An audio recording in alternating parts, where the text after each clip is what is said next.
ছুটির দিন আসলে ছুটির দিন থাকে না, ঘুম থেকে ওঠার পর থেকেই কিন্তু পরিবারের জন্য কি রান্না করা হবে না হবে সেটা চিন্তাভাবনা চলে আসে।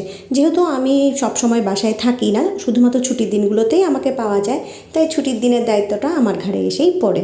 তো এই যে আমার ফ্রোজেন রুটি যেটা ছিল সেটা আমি এখানে বসিয়ে দিয়েছি, আর ঘুম থেকে উঠেই আমি ডাল সিদ্ধ করা শুরু করে দিয়েছি, কারণ ডাল আমার শ্বশুরবাড়িতে লাগবেই লাগবে, আর কিছু হোক আর না হোক। আর ওই যে দেখলেন আমি ওখানে করল্লাটাও কেটে রেখেছি।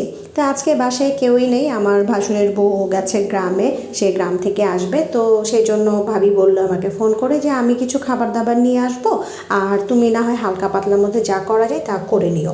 তো বললাম ঠিক আছে। তা আমার ঘুম একটু দেরিতেই ভাঙে ছুটির দিনে, কিচ্ছু করার নাই, আমি আসলে ট্রাই করলেও পারি না, যেহেতু আমি সারা সপ্তাহ অনেক ব্যস্ত থাকি। তা যাই হোক, ফ্রোজেন রুটি দিয়ে আমি আমার নাস্তাটা শেষ করব।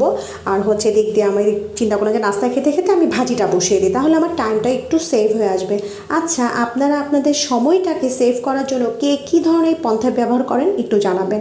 আর এই যে আমি করলাটা নিয়েছি, এখানে কিন্তু আমি কিচ্ছু ইউজ করবো না, জাস্ট তেল, একটু করলা আর হচ্ছে আলু, কাঁচামরিচ আর পেঁয়াজ দিয়ে আমি এটা বসিয়ে দেওয়ার সামান্য একটুখানি আমি কি দিয়ে দিব, লবণটা দিয়ে দিব, দিয়ে আমি এটাকে হালকা একটু ঢাকা দিয়ে কিছুটা সময়ের জন্য রান্না করব।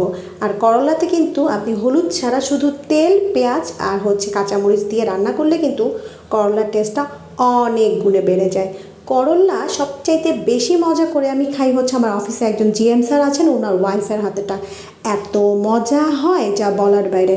আর আঁচটা কিন্তু আপনি এরকম মিডিয়াম আঁচে রাখবেন। তো যা বলছিলাম, এইখানে আমি আমার ছেলেকে খাবার খাওয়াতে বসছি, তা আমার ডিমটা পোচ করতে যেয়ে এটা একটু গলে গিয়েছিল, তো আমার ছেলে বলছে এটা কুসুমবিহীন ডিম, সেটা কিভাবে খাবে। যাই হোক, ছেলের সাথে এই টুকটাক খুনসুটিগুলো নিয়েই হচ্ছে আমার ভিডিও করা, আর হচ্ছে আপনাদের সাথে সেটা শেয়ার করা। তা আপনাদেরকে রিকোয়েস্ট করব, যারা যারা আমার সাথে আছেন তারা প্লিজ আমার পেজটাকে একটু ফলো দিয়ে সাথে থাকবেন। আর আমার একটা ইউটিউব চ্যানেল আছে, নাম হচ্ছে দোলন অ্যান্ড রাওসি ব্লগ, প্লিজ আমার ইউটিউব চ্যানেলের সাথেই থাকবেন।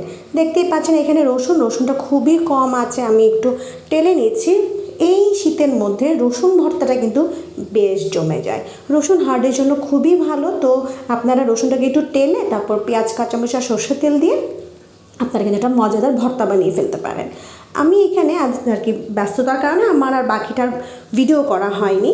আর এখানে আমি একটু পোলাও রান্না করে ফেলছি, কারণ ভাবি যে বাড়ি থেকে আসছে, ও মুরগির রোস্ট, গরুর গোস্ত এগুলো নিয়ে আসবে। তো সেই জন্য আমি চিন্তা করলাম যে ভাতের সাথে অল্প একটু পোলাও করে দিই, তাহলে জমবে ভালো। পোলাও রান্নাটা সবাই জানে, তবে পোলাওতে কে কে দুধ ইউজ করেন সেটা একটু জানাবেন। পোলাওর মধ্যে যদি আপনি একটু দুধ ইউজ করেন, পোলাওর টেস্টটা কিন্তু কয়েক গুণে বেড়ে যায়।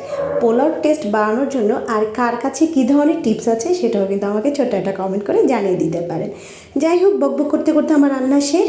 আর এই হচ্ছে যে আমার করল্লা, তার সাথে ছিল রসুনের ভর্তা, ভাবি রোস্ট নিয়ে আসছে, এখানে আমার জন্য আর এক পিসি ছিল, কারণ সবার খাওয়া দাওয়া হয়ে গিয়েছে। আমি যথাসময় আসলে ভিডিওটা কিংবা হচ্ছে রেকর্ডিংটা করতে পারি না, এটা আমার অনেক মিস হয়ে যায়। আর এই যে ভাবি আরও বাড়ি থেকে কিছু পিঠা নিয়ে আসছে, এই পিঠাটা আমার ভীষণ পছন্দের। আপনাদের কোন পিঠা পছন্দ জানাবেন। সঙ্গে থাকার জন্য ধন্যবাদ।